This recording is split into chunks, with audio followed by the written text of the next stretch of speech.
virtualni svijet, odnosno oni koji rade na takvim mrežama, duboko svjesni da se počela buditi svijesti roditelja i društva, jer pojavljuje se sada na YouTube-u program za djecu. Kako to komentirate? Privući pozornost na svaki način. Slušajte, moderna tehnologija, imate puno ljudi koji se upotrebljavaju razne stvari i svašta se nudi. Rekla sam, ja sam imala 4 domene i tako je svakom mladom čovjeku koji uđe na neku stranicu. Ne mora on učiti na nikakvu stranicu rizičnih ponašanja, uključivanja od nekakvih spolnih, ne znam, ideja, ne znam, nekako internet klađenja, jer u stvari vi ste na nekoj stranici, samo domena vam dođe i morate da idete dalje, morate ukloniti. I sad normalno, kod mladog čovjeka je njemu to jednostavno tu nije znatiže i onda otvara te domene. Onda proradi, pa zašto ne bi ja pokušala ili pokušala se kladiti sreću da mi donese, ne znam već. To je strahota kako bombardiraju preko tih domena na internet stranicama.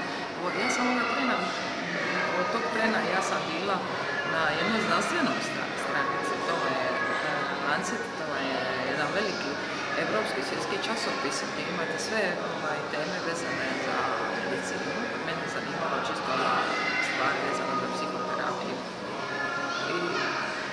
I onda vam jednostavno ugruma klikne to.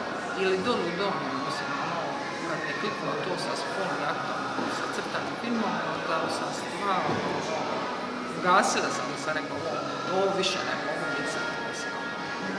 Kažete me, evo imali ste predavanja, putovali ste svijetom, budili se svijeste ljudi tamo gdje ste bili? Pa, dosta se budi i činjenica, Amerika je tako daleko otišla, bez obzira što mi kažemo, to je sve stiglo iz Amerike i mi tam stiže sa istoka i više nego što mislimo.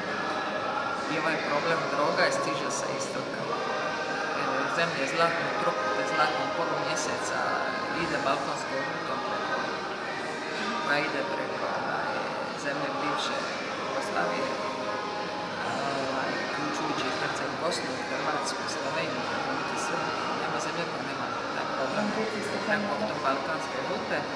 Taj heroin čuveni, taj sve stvari koje idu iz zemlje dole zlatnog trokute, zlatnog polumjeseca, dok ova proizvodnja amfetamina ekstaze ide iz Nizozemske dole prema istoku i prema zapadu. Ali činjenica da stvorila se stvarno jedna sad kritična masa i ljudi koji jednostavno su se podigli na noge koliko toliko, bez obzira da je tehnologija otišla daleko, pokušavaju praktički bar ono kako moru da prate step po step problem koji raste iz dana u dan. Rekla sam vam, moderni mobiteli, iPhone je dostupnost ovog interneta, džabni internet. Svakoj djeci dostupno.